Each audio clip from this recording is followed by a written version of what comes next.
guys, it's so good to see you again. I haven't seen you in forever and it's been my own fault and I apologize. I've been very busy, but it's been a good busy, it really has.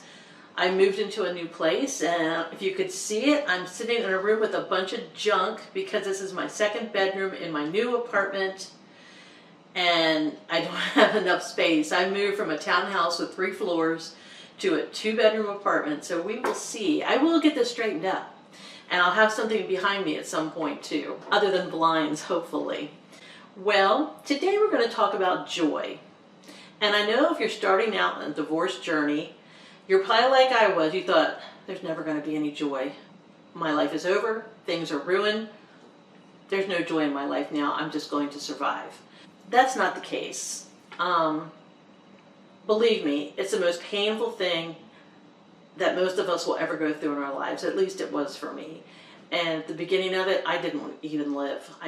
I wanted to just go to God, just leave this world and not even try. It was just too painful.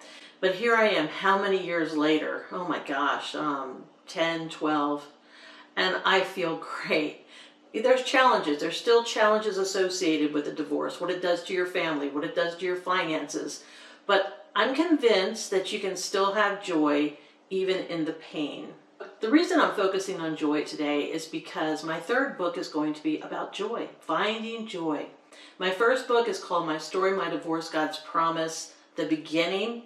It was all about the pain. I could barely write a sentence. If I got a paragraph out of me, that was on a good day. And even in that pain, holding on to God's promises and seeking beauty that surrounds us even when we're hurting. For me back then, it was photography. I was taking pictures of flowers and I was trying to see God's beauty even though I was in so much pain. My 2nd book that's out on Amazon now is called My Story, My Divorce, God's Promise, The Journey.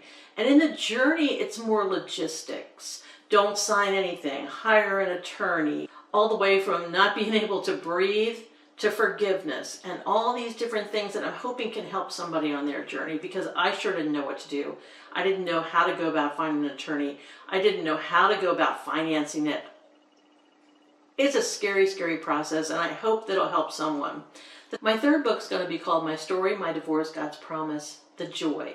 Because I do believe, and I did even believe back then when I didn't want to live, that if I worked hard enough, and it was work, I could find joy. And I did.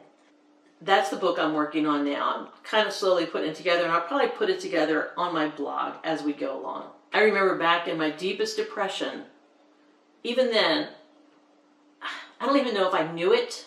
In the back of my mind, I'm thinking, I've got to find joy. I've got to find purpose. I've got to get out of this rut. I would talk about taking baby steps, meaning that just take 1 step forward. Just breathe. And in all that, there was some hope intertwined in it. Although I didn't think about that when I was there. I didn't feel any hope or any joy. Believe me, I lost joy in everything.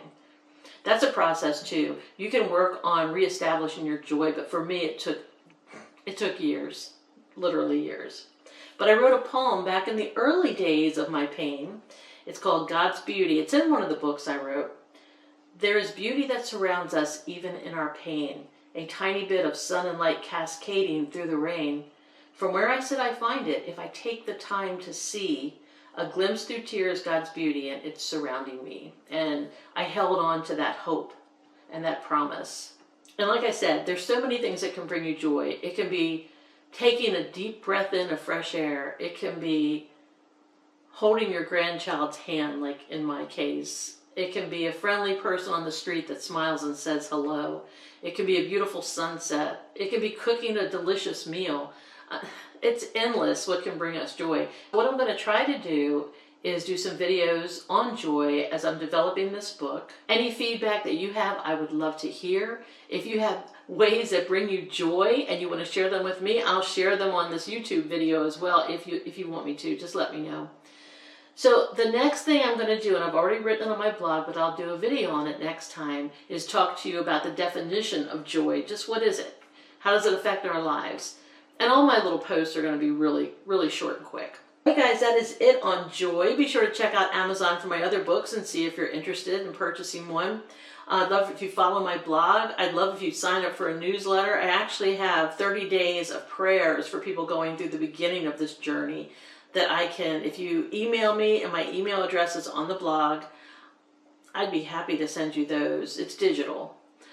All right, you guys, take care. Thanks for joining me, and I hope you find joy. And I know you will if you try. You can. Take care of yourself, and God bless. Bye-bye.